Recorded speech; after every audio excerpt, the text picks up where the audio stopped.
I want to know, the three of you began life, and primarily in life, are writers.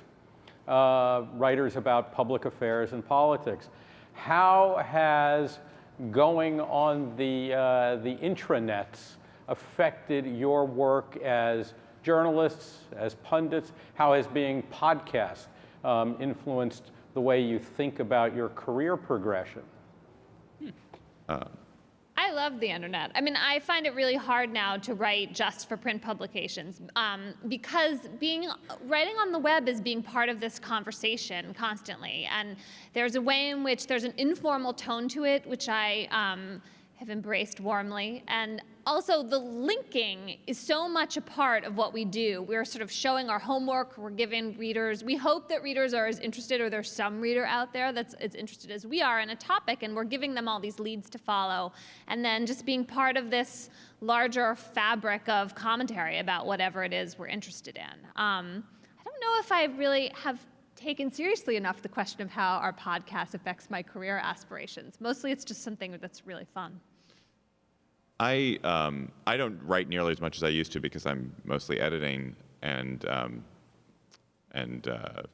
so my writing has withered. But in general, I find the writing for the web and and doing digital work is so much more satisfying. The feedback is immediate. The interaction with readers is enormous. And the podcast, we see that. I mean, we do these live shows. So we've got this live show in Washington. We're going to have 600 people at this live show who've paid to come next week, and we could do a live show every week in a different city, and we wouldn't sell them all out, but it would be fine. And it's just it's an incredibly intimate medium. The podcast is incredibly intimate. People connect with us deeply. They connect with Slate because they like spending time with us on the show. I don't know why they like spending time with us, but because your crankiness is a relief from their own relatives' crankiness, or something. It is the intensity of the podcast audience is really. It's been really surprising. Because I travel obviously all over the country, and people.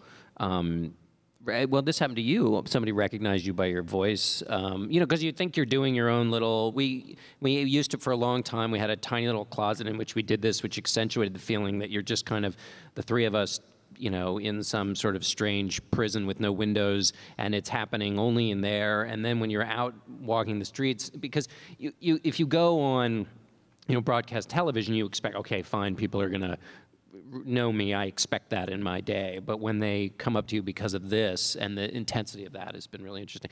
In the writing part, I feel like leads of I worked at Time for 15 years, and how I ever went a week before writing another thing, sometimes 2 weeks. I don't understand how I ever did that, and also how you'd write a piece and, people might have read it or not read it, or cover stories. And now, the minute you write it, there's massive, but leads of stories. In magazine, it feels like in the internet, you can't write a lead that's more than a paragraph long. You can't have one of these long winding roads where, Mrs. Jones of 234 Cedar Street was, looking out the window on her young child. And people just don't have patience for that, Although I wonder if that will start to change as more and more people read on tablets. There is a sense in which the storytelling, the kind of taking a deep breath. Long form is thriving, I think. I know, but I wonder, it's not the length necessarily, what we do. but I don't know. I wonder, it feels like the immediacy has to be you gotta get moving.